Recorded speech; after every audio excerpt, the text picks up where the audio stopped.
कहते हैं सर हमारी स्थिति नहीं है, तो वो कहते हैं कि पैसा चाहे कहीं से भरो, किडनी बेचो, दुकान बेचो, घर बेचो, लेकिन कोर्स छोड़ दो नहीं। तो सीधी बात है कि तुम इस कोर्स में आ गए हो तो हम तुम्हें ऐसा करके छोड़ेंगे, तुम्हें कहीं कहीं नहीं छोड़ेंगे। ये फलाना कोर्स है, ये हम नहीं करना चाहते, लेकिन वो बोलते हैं कि नहीं करना पड़ेगा, तुम्हारा भविष्य बर्बाद हो जाएगा अगर ये कोर्स नहीं किया। छात्र एक छात्र अध्यापक ऐसा निकल रहा है कि न्याय के खिलाफ आवाज़ नहीं उठा सकता है। एक शिक्षा है, ऐसी शिक्षा जो हमें निडर नहीं बनाती है, तो किस काम की। अपने से बेहतर तो मजदूर है, जिसको अगर 8 से 5 बजे तक अगर दान की करता है और उसको दान की नहीं देना तो आवाज़ उठा लेता है।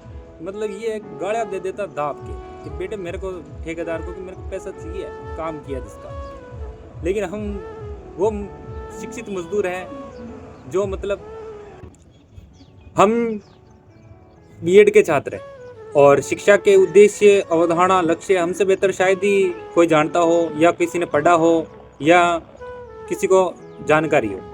क्योंकि हमें इतना पढ़ाते ना शिक्षा के उद्देश्य, तो आना ना जाता। मतलब जब पेपर आता ना कि शिक्षा के उद्देश्य लिखिए, तो मतलब ये है कि लोग बाग ने 4-5 पेज तो यूँ ही भर दे। मुँह तो फिर भी 1-1.5 पेज भरूँ, मैंने तेरा याद को नहीं, पर जब लिखते हैं ना तो शर्म आ जाती है। सबसे पहली वर्ड ये लिखते हैं कि शिक्षा हमें निडर बनाती है, जो कि शायद कहीं हम लागू करते हैं कि भाई शिक्षा हमें निडर बनाती है। सभी जानते हैं कि शिक्षा हमें निडर बनाती है, ठीक है, अच्छी बात है, निडर बनाती है, अच्छी बात है। उसके बाद लिखते हैं कि शिक्षा हमें भविष्य में होने वाली घटनाओं और समस्याओं से जूझने की शक्ति प्रदान करती है, ठीक है। शिक्षा हमें जागरूक बनाती है। शिक्षा जो हमारे आसपास हो रहे अन्याय के प्रति आवाज़ उठाने पर मदद करती है। लेकिन जब इन शिक्षा उद्देश्यों के आधार पर जब तुम आवाज़ उठाते हो ना, तुम नहीं, हम जब आवाज़ उठाते हैं ना, तो कहीं ना कहीं सभी विद्यार्थियों की मेरी तो लुप लुप करती है कि भाई कहीं डिग्री ना रोक दें, कहीं बेक ना जाए, कहीं अनावश्यक रूप से फाइन न भरना पड़ जाए।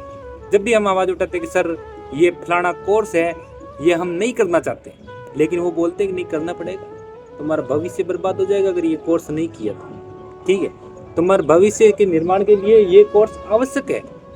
और हम कहते हैं सर हमारी स्थिति नहीं है, तो वो कहते हैं कि पैसा चाहे कहीं से भरो, किडनी बेचो, दुकान बेचो, घर बेचो, लेकिन कोर्स छोड़ दो नहीं। तो सीधी बात है कि तुम इस कोर्स में आ गए हो तो हम तुम्हें ऐसा करके छोड़ेंगे, तुम्हें कहीं कहीं नहीं छोड़ेंगे।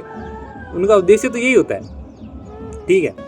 उसके बाद में अनावश्यक कोर्स जैसे योगा कोर्स हो गया, RSCIT हो गई, मतलब ये ऐसे कोर्स है जिनके ना तो कोई रसीदें हैं ना कोई ऐसा कंफर्म है। अभी मैं बताता हूँ कि भाई फर्स्ट ईयर में एक RSCIT हुआ था, ठीक है, तो उसकी एग्ज़ाम नहीं हुआ उसके, और छात्रों से ले लिए 4-4, 4.5 हज़ार रुपये, और बोला था कि भाई अगर ये कोर्स नहीं किया तो ज़िंदगी बर्बाद हो जाएगी, तुम्हारे भविष्य के लिए बहुत आवश्यक है, बहुत यूज़फुल है।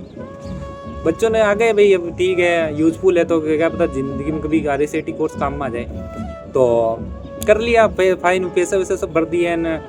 4 साल हो गए, अभी RSCIT का परीक्षा नहीं हुई है। और जब हम बात करें कि सर RSCIT के पैसे, सर हमारा एग्ज़ाम नहीं हुआ है, क्या है, हमें कुछ फीडबैक तो दो कि भाई किस कारण नहीं हुए, तो वो बोलते हैं नहीं नहीं नहीं, हमारा काम नहीं है ये सब करना, हमारा काम नहीं है ये सब देखना, उस सर के पास जाओ, जिस सर ने बोला है कि फॉर्म भरो उस सर के पास जाओ। उस सर के पास गए तो उस सर ने बोला कि उस सर के पास जाओ जिसने फॉर्म भरे हो।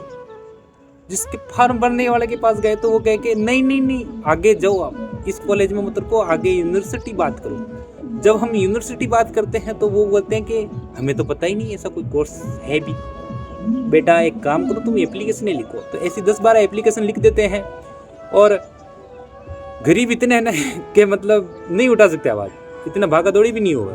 मतलब जब मैं छोरा छोरा ने क्यों कहा रहा था कि फिया खा गया ने RSCIT वाला थे आवाज़ उठाओ, तो वे कहे कि नहीं बर्बाद पर आगो 2-3 महीने तो ये है ना, कॉलेज पूरा हो जाए हमारे की काम। तो जब एक युवा और एक छात्र अध्यापक ऐसा निकल रहा है कि न्याय के खिलाफ आवाज़ नहीं उठा सकता है, एक शिक्षा है, ऐसी शिक्षा जो हमें निडर नहीं बनाती है, तो किस काम की। अपने से बेहतर तो मजदूर है, जिसको अगर 8 से 5 बजे तक अगर दान की करता है और उसको दान की नहीं देना तो आवाज़ उठा लेता है। मतलब ये गाड़ा दे देता दाब के कि बेटे मेरे को, ठेकेदार को, कि मेरे को पैसा चाहिए काम किया जिसका। लेकिन हम वो शिक्षित मजदूर हैं जो मतलब पैसा होने के बाद भी, मतलब शिक्षित होने के बाद भी हम आवाज़ नहीं उठा सकते। हमारे पास अब जानकारियों का भंडार तो भरा हुआ है, लेकिन उसे कैसे यूज़ करते हैं, कहाँ क्या बोलना है, ये नहीं पता। और क्या ही बताऊँ, और तो बहुत सारी बातें हैं, लेकिन ये है कि अभी फेम और सत्ता का जो समय चल रहा है, जिसके पास पैसा पावर है वो कहीं भी किसी को भी शोषित कर सकता है, यूँ सही को गलत, गलत को सही कर सकता है। तो मत पढ़ाओ ये शिक्षा के उद्देश्य बीएड में, मत पढ़ाओ। शिक्षा के उद्देश्य बीएड से निकाल दो कि शिक्षा तुम्हें निडर बनाती है, शिक्षा हमें भविष्य में होने वाली घटनाओं से जागरूक बनाती है, शिक्षा हमें जो आगे जो भी होने वाला है उससे अभिप्रेरित करती है। हटा दो ये पार्ट, हटा दो बस। क्योंकि जब भी मैं ये शिक्षा का उद्देश्य लिखता हूँ ना, बहुत शर्म आती है। तो मुझे मेरी यही बात है कि भाई ये आप पार्ट निकाल दो तुम, शिक्षा के उद्देश्य मत बताओ, लक्ष्य मत बताओ, बस ये है कि बढ़ाता जाओ, मस्त रहो। और तो क्या है, अब कॉलेज वाले की फीस इतनी है कि भाई 65,000, आईफोन 16 आ जाए मतलब 65,000 में।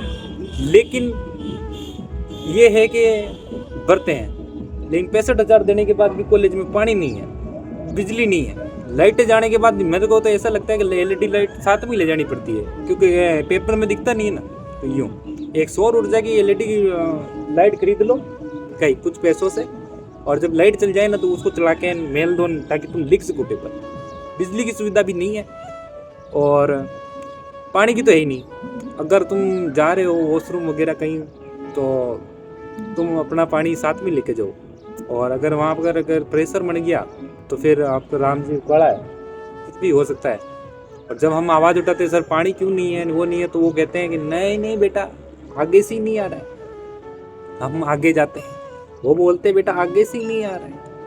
मैं कितना आगे जाए, आगे जाए तो कितना जाए, आगे तो कुछ बेराम पड़ा जाता है। इसलिए